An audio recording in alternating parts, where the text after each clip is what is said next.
Hi, folks. Welcome back. And those that are new, welcome. This is the game. This is round 12 of a 13-round tournament. The U.S. Women's Championship being played simultaneously with the U.S. Open Championship. I'll tell you, this is a hell of a game. Jennifer Yu is white. She is in first place, a half a point ahead of Irina Krush, who is black. Whoever wins this game, or maybe even draws it, will determine more than likely who the women's champion is. Jennifer, as white, has her fate in her hands. If she wins the U.S. Championship again. I think it's like $40,000, so it's not chump change. And she's a college student, so I'm sure she could use the money.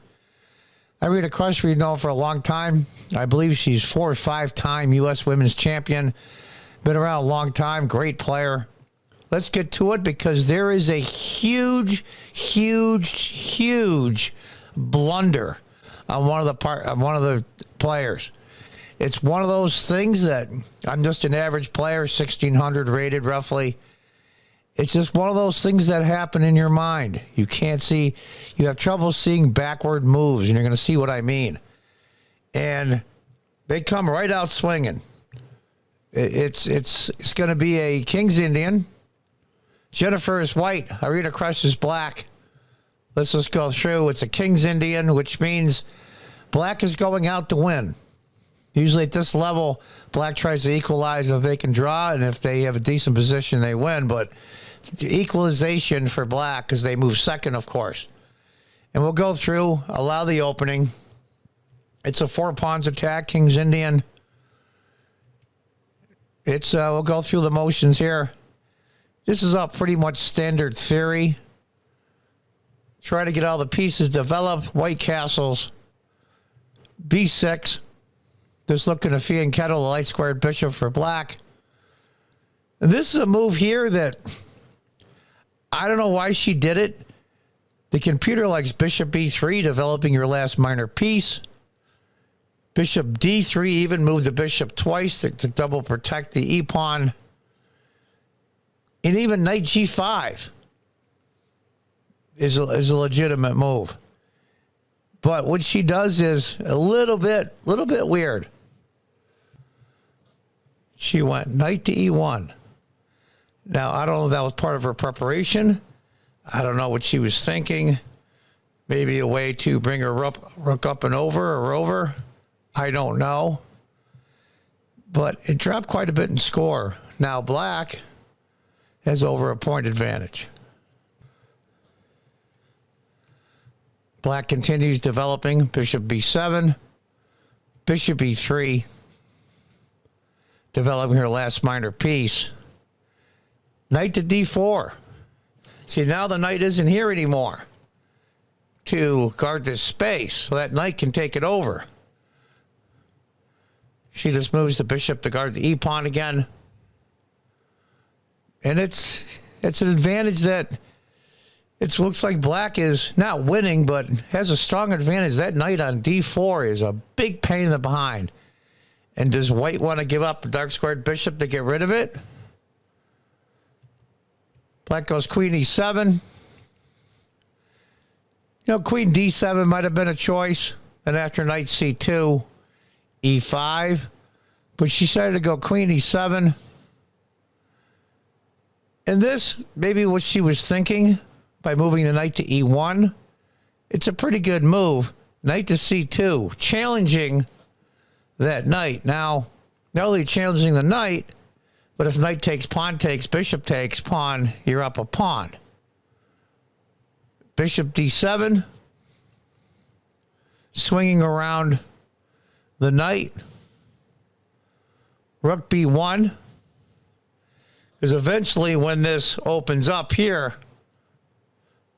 you're going to get this pawn hit. Once this knight, these two knights are gone, and that opens up, so you don't want to leave that hanging.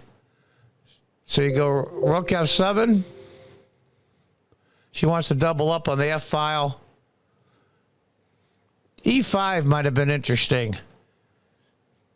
I don't know what I would have done there as white. Do you push the F pawn? Probably not.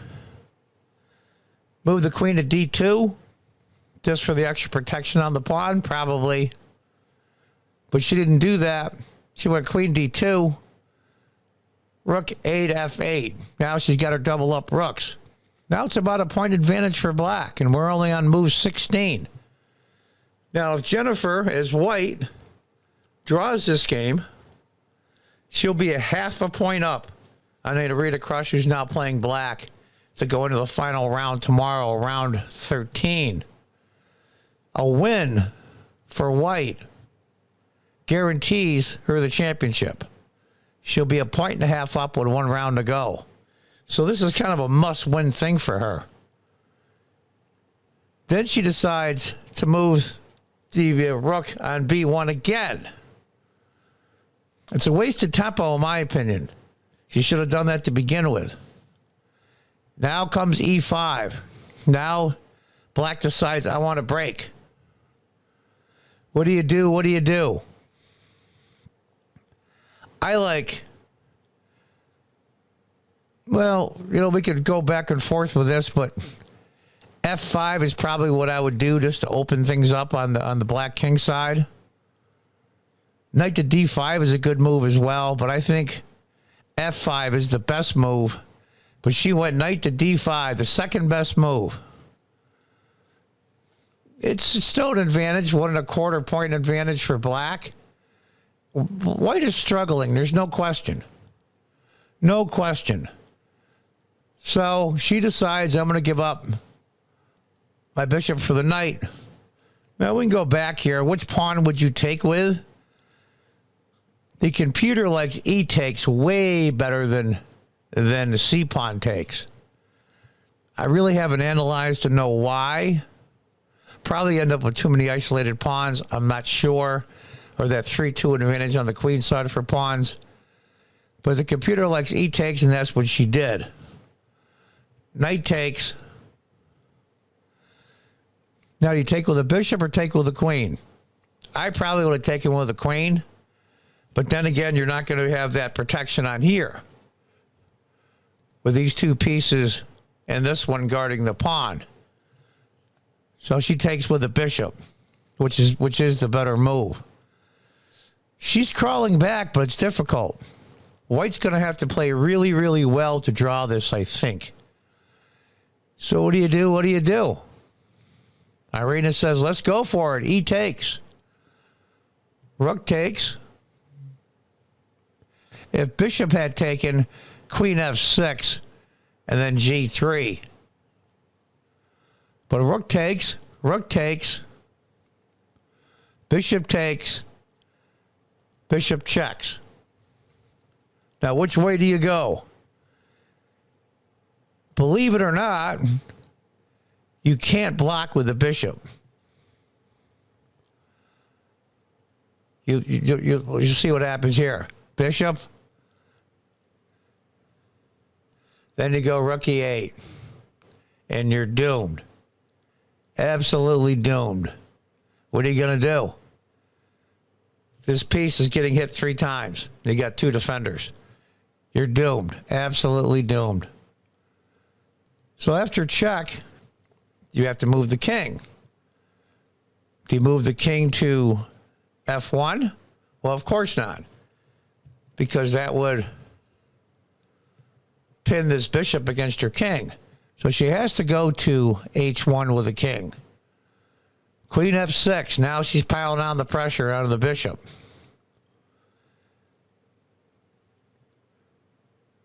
And we're looking at this now in white's come back a little bit, but it's one of those games where you've got to really suffer and suffer and suffer and suffer just to draw. And I hate that when that happens. And those of you that play chess all the time know exactly what I mean. Just to give you an idea, if rook had taken the bishop, because you're thinking, oh, okay, queen takes, but then you get mated. But what would happen is you would go g3, rook f7, rook takes queen, rook takes. And believe it or not, that's a rook and a knight for a queen. And according to the computer, this is a drawn position. So let's go back to the game. Queen f6. She goes G3, anticipating that. Knight to E5. Here comes the knight. Now, it's getting closer and closer on the computer off screen to an even game. So, like I said, white is crawling back. And it's tough. Because she knows if she wins this game, she wins the championship. Jennifer Yu is white. If she draws, she has an excellent chance of winning the championship. All she has to do is draw the next round, which is tomorrow, and she'll win the championship. Queen E2. Bishop takes. Hey, free pawn. Might as well grab it, right? But here comes, I think, the attack. Now, the computer likes King G2, but I like the move she did better, which is a close second. H4. Open up the king side for black. Bishop goes to D4, just to put it somewhere it will do some good. King comes up to G2. Queen E7. Rook F1. Queen D7. Bishop takes. Now, what do you take with? The pawn? Or do you take with a bishop? Take with a bishop. Oh, excuse me. Queen D7. Bishop takes. Goes rook E8 first. Because you can see that it's pinned against the queen, so you can't move the bishop. But that is a mistake. Queen F3. Now, white went from having black had an advantage of over 1 point, and now white is just close to winning over a 2-point advantage of one move. Jennifer has it. She has this game. Irina made a mistake on rook to E8. So let's play this through. Bishop takes. Now, all of us have done this. Jennifer is in the driver's seat. For her not to draw this game or win it is almost impossible. But she does what all of us have done, unfortunately, all of us dozens and dozens and dozens of times. It's the backward move you don't see. And here's what she does. She plays Bishop A4. And just like that, she loses over 10 points. What she's thinking is, after queen takes, queen checks, king moves, I take here. And you're going to get mated. But that's not the way it worked out. That's not the way it worked out at all. What does she do now? It's tough. Because now she realizes the queen is still guarding the rook. She missed it. So she continues on. Queen F7 check. Can't take the rook now, as she had planned, because the queen's still guarding it. She decides to go H5. Open up position a little bit. But it's already doomed. Pawn takes. Rook F5. Bishop D4. Now you're going to have the queen coming in. The rook's coming in. This bishop is here. This king is screwed. Rook G5. Sure. What is she going to do? It's easy enough. Queen C2 check. King H3. Queen E4. Rook takes. Queen H1 checks. And here comes the mating net. King G4. And then she checks with the rook. She's doomed. Absolutely doomed. If you go here with the king, you lose the queen. What other moves do you have? You can go king here, and then this bishop is mate. And it's such a shame too. Because after she does the check, of course, all my arrows there. What a heartbreaker for Jennifer Yu. Actually, I was rooting for her, even though I do like Irina a lot. I met her a couple times at tournaments years ago. She's an interesting character. I like her. So there it is. Now, Irina Krush, I believe 5 times U.S. women's champion, is 1/2 point ahead in the standings, and Jennifer Yu is right behind her. And tomorrow is round 13, the deciding round. Jennifer has to win if she has any chance at all of winning the championship. And all Irina has to do is draw. And the worst she can do is tie for first place. That's a heartbreaker for the young Jennifer Yu. It really and truly is. She was down for a long, long time, didn't give up, fought her way back, and made that blunder. And let's go back and take a look at the blunder. Bishop at A4. Thinking you can't take the bishop because you lose connection with the rook. She had forgotten the backward movement of the queen. And it seems so easy to see, but it's not. We've all done it, even at this level of chess. Some of the best players in the country.